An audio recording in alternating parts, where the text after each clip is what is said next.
Salut toi. Oui, toi spécifiquement, Thomas. Tu as sûrement déjà entendu parler d'exercices dangereux en musculation. Que ce soit sur YouTube ou juste un mec au pif dans ta salle. Tu sais, ceux qui viennent te voir en disant que tu vas te blesser si tu continues ce que tu fais. Ce genre de choses peut parfois être utile. Par exemple, si on a un débutant, on fait un exercice n'importe comment et qu'on risque vraiment de se blesser. Mais malheureusement, c'est surtout très souvent n'importe quoi.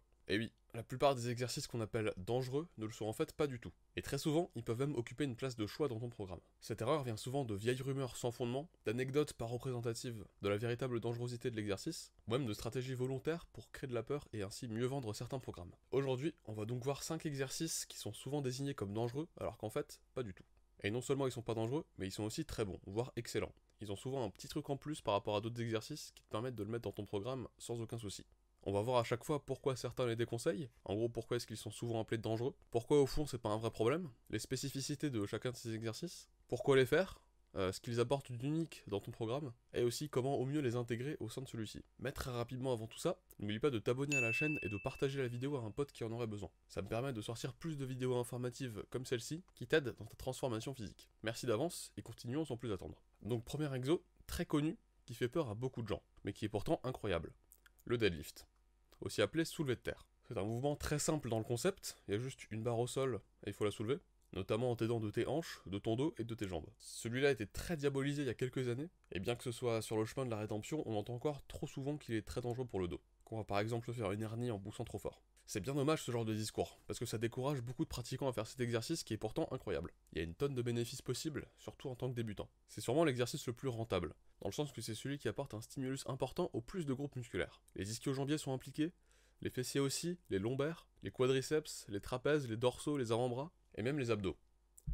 Bien sûr, ce n'est pas un stimulus complet pour tous ces muscles, il faut quand même les entraîner sur le côté ensuite. Et c'est pas l'exercice le plus optimisé pour l'hypertrophie pure, puisqu'il n'y a pas de négative. Mais même au sein d'un programme dont le but est vraiment la prise de muscle et rien d'autre, il a sa place. Parce que c'est l'exercice qui va le plus pousser ta progression en force, qui permet ensuite de faire des séries plus lourdes et donc plus stimulantes sur d'autres exercices qui, eux, sont optimisés pour l'hypertrophie. Par exemple les deadlifts roumains ou les deadlifts jambes tendues. Et il permet donc aussi de stimuler beaucoup de muscles d'un coup, ce qui fait gagner du temps, par exemple, dans une séance bas du corps. Au lieu de faire 15 séries et 5 exercices différents, on peut faire une bonne partie du boulot uniquement avec des deadlifts. Donc il a plein d'avantages. Mais si c'est pour finir à l'hosto, ça vaut pas le coup. Et du coup ça tombe bien, puisqu'il est pas spécialement dangereux. Pour éviter les accidents alarmistes comme cité plus tôt, notamment les blessures au dos, il suffit de suivre quelques grands principes, qui sont des notions clés qui te seront utiles pour tous les exercices au sein de cette vidéo, et même tous les autres exercices. Premièrement, il faut faire un effort sur sa technique. Pas besoin qu'elle soit parfaite, ce qui de toute façon n'est pas possible et une technique parfaite n'existe pas, mais il faut qu'elle soit suffisante pour ton niveau actuel. Par exemple, pour le deadlift, il faut faire au maximum un mouvement d'extension de hanche, tout en gardant le dos, donc la ceinture abdominale, un minimum rigide. Tu peux un petit peu courber le dos en haut, voire aussi en bas, selon ton niveau et ta morphologie, mais globalement, la force motrice du mouvement vient des hanches, et pas des bras. Globalement, il ne faut pas tirer avec le dos courbé. Il doit le moins possible bouger au cours du mouvement. Quand on voit certaines vidéos de mecs qui deadlift avec un dos plus arrondi que celui d'un chat apeuré, là on comprend le risque de blessure. Mais en faisant un minimum d'effort à ce niveau-là, quasiment tous les risques sont évités. Mais parfois le poids est juste trop lourd pour avoir une technique adéquate, et on est un peu forcé de tricher, par exemple en courbant le dos. Dans ce cas-là, la solution est très simple. Le poids est juste trop lourd pour toi. T'es pas encore assez fort pour le mériter. Entre guillemets. Et c'est là le deuxième grand principe qui rend n'importe quel exercice pas dangereux. Utiliser une charge adaptée. Il faut bien sûr progresser au fil du temps, en charge, en poids, en répétition, etc. Mais il faut pas que cette progression se fasse au détriment d'une bonne technique. Ça doit venir de l'adaptation musculaire. Ce qui est forcément plus lent que juste modifier sa technique pour un petit peu tricher, mais c'est la seule vraie adaptation. Et je te dis pas de seulement soulever léger. Bon, avec la progression, tu peux finir par soulever des poids super lourds. Il faut juste qu'ils soient adaptés à ton niveau actuel. Donc voilà, les deadlifts c'est vachement bien, faut juste faire attention à sa technique, ne pas se presser dans la progression en poids, et globalement, tout ira bien. Ensuite, et celui-là va faire grincer des dents, le développé militaire.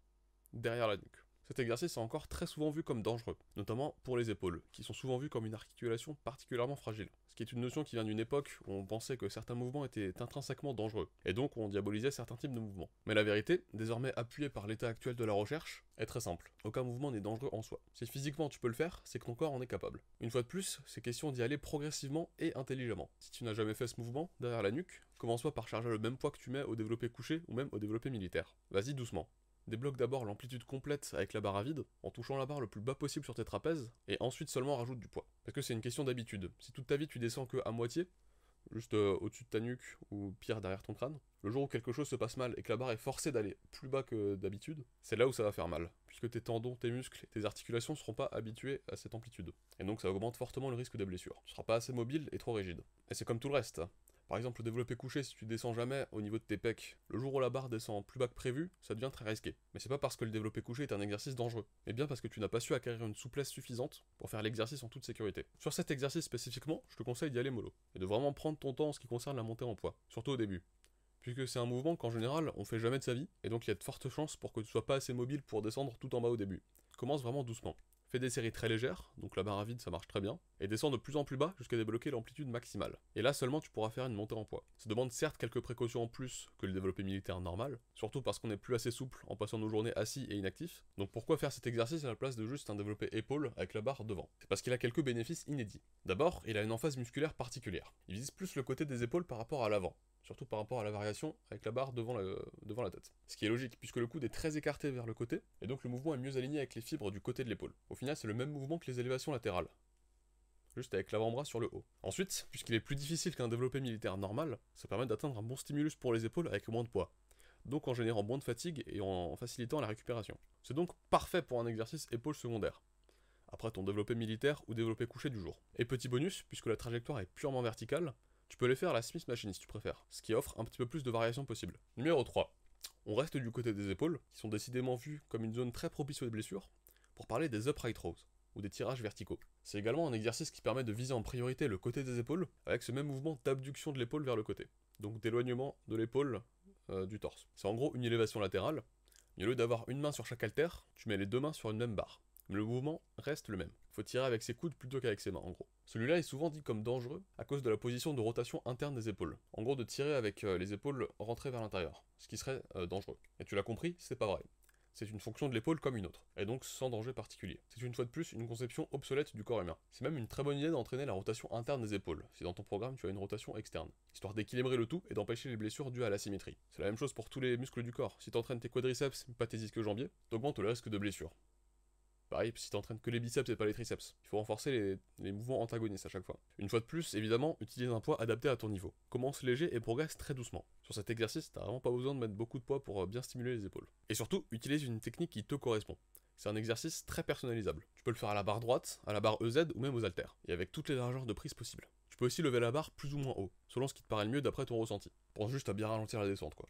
Comme pour tout le reste. Ça peut être un très bon exercice pour le côté des épaules si t'en as marre des élévations latérales, ou juste si tu veux un petit peu varier les plaisirs, et entraîner une zone esthétiquement très utile. Avant-dernier exercice de la vidéo, et oui on avance vite, le rowing halter, unilatéral, aussi appelé tirage bûcheron. C'est un exercice du coup de tirage qui permet de super bien entraîner les dorsaux et les trapèzes selon comment tu le fais. C'est vraiment un excellent exercice. Il étire bien le muscle, il permet une bonne progression, il est techniquement super simple à apprendre et il nécessite très peu de matos. Mais du coup c'est quoi son problème supposé? Ça aurait à voir avec la rotation du torse, et du poids mis sur les lombaires qui serait très propice aux blessures dans cette position. Cette idée a été très répandue par le plus gros youtubeur de musculation anglophone, Atlinex, et depuis on revoit cet argument apparaître à droite à gauche. Et c'est pour ça que j'en parle. J'invente aucun de ces arguments. Chaque exercice traité dans cette vidéo a été critiqué dans sa dangerosité pour le passé. Ou pire, dans le présent par des personnes qui sont pas à jour et qui créent de la peur pour rien. Une fois de plus, il est question de la technique, qui est pourtant très facile pour cet exo, et celle de la charge adaptée. Mais on peut parler d'un autre facteur important, pour faire ces exercices en toute sécurité. La ceinture abdominale. Et plus précisément, sa rigidité. Il y a beaucoup de mouvements qui nécessitent de brace les abdos, de les rigidifier pour faire en sorte de garder le torse bien droit au cours de la série. C'est quelque chose à apprendre pour faire par exemple des squats, des soulevés de terre, et donc aussi des rowing haltères. Ça permet en plus d'être beaucoup plus stable au cours du mouvement, ce qui est toujours mieux pour déployer le maximum de sa force et donc atteindre le véritable échec musculaire. Et pour cet exercice spécifiquement, tu peux aussi tester de soit mettre le genou sur le banc, ou n'importe quel autre support, soit de mettre les deux pieds par terre et de juste tenir la main sur le banc, en forme de trépied. L'avantage du genou sur le banc, c'est que c'est plus simple pour se pencher et à standardiser pour toutes les séries ta technique, mais ça peut parfois faire un petit peu plus travailler les lombaires, ce qui n'est pas dangereux en soi, comme on l'a vu, mais qui peut interférer avec d'autres exercices. Avec la méthode en trépied, on évite en bonne partie ce problème. Et c'est la technique que je préfère depuis que j'ai commencé à bien monter en poids pour cet exercice, mais au final ça dépend de la préférence de chacun. Donc très bon exo qui peut être fait en exercice principal ou secondaire pour le dos, sans aucun problème. Et enfin, cinquième et dernier exercice de cette petite liste, le good morning. Derrière ce nom un petit peu ridicule, il y a un excellent exercice bien trop sous-coté, au point que je l'avais inclus dans ma vidéo sur les exercices les plus sous-cotés. J'ai tout bonnement jamais vu personne les faire à la salle. C'est aussi un exo de hinge, donc d'extension de hanche, tout comme les différentes variations du soulevé de terre, et ça entraîne principalement la chaîne postérieure, donc fessier, ischio et bas du dos. Et ça le fait très bien. La principale différence, c'est qu'on met la barre sur notre dos, au lieu de la suspendre à bout de bras. Ce qui permet de mettre beaucoup de de poids pour atteindre un même stimulus, et donc, tout comme le développé militaire derrière la nuque, de créer moins de fatigue. Ce qui commence à devenir très utile une fois qu'on est assez fort pour mieux gérer sa récupération. Mais du coup, ça crée aussi une autre différence avec les soulevés de terre. Puisque la barre n'est pas suspendue à nos mains, ça stimule plus les avant-bras. Et au contraire, la ceinture abdominale doit mettre les bouchées doubles pour garder le torse bien rigide au cours du mouvement. Le but étant de rester le plus droit possible, et de vraiment plier uniquement au niveau des hanches. C'est une sorte de synthèse de ce qu'on a vu aujourd'hui. C'est un excellent exercice, qui peut avoir une vraie place dans ton programme, et qui n'est pas dangereux du moment qu'on fait pas n'importe quoi. Donc on utilise une bonne technique, avec une charge adaptée, et qu'on garde une certaine rigidité dans l'abdomen. Ici aussi, tu peux y aller progressivement avec l'amplitude, avec la barre à vide, avant d'augmenter en poids, jusqu'à avoir le torse parallèle au sol si tu veux vraiment pousser au max, ou même un petit peu plus haut si t'es pas assez souple pour ça. Par contre, je te conseille fortement de le faire dans un rack, ou au moins avec des sécurités sur le côté, pour ne pas se manger le sol en cas de problème, comme pour les squats. Qu'est-ce qu'on a appris aujourd'hui à travers ces 5 exercices? Qu'au final, aucun mouvement n'est intrinsèquement dangereux, et donc qu'aucun exercice ne devrait être évité parce qu'il mènerait forcément à une blessure. Tant qu'on réfléchit 2 secondes et qu'on fait pas le teubé, donc on utilise une technique suffisamment propre, un poids qu'on peut gérer, et qu'on reste attentif à des détails comme le brace, aucun exercice n'est dangereux au point d'être banni à tout jamais. Et beaucoup ont même de gros avantages inédits. Que ce soit un meilleur ratio entre le stimulus et la fatigue, une emphase musculaire spécifique, ou juste le fait d'être une variation différente de notre routine habituelle. Bien sûr, tu peux toujours préférer ou détester tel ou tel exercice, et ne pas te forcer à les faire, mais ne passe pas l'opportunité de découvrir un nouvel exercice, qui a le potentiel de devenir un pilier central de ton programme, à cause de marchands de peur, qui exagèrent et bien souvent créent des risques de toutes pièces. Mais rappelle-toi aussi que la muscu n'est pas un sport sans danger, même si pour un sport c'est quand même relativement safe. Un instant d'inattention ou un manque de bol peut mener à la blessure. Il faut toujours rester vigilant.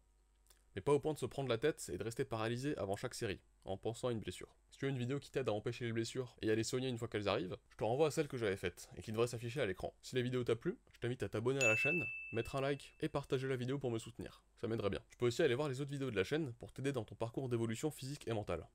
Merci d'avoir regardé, c'était Soub, et à la prochaine.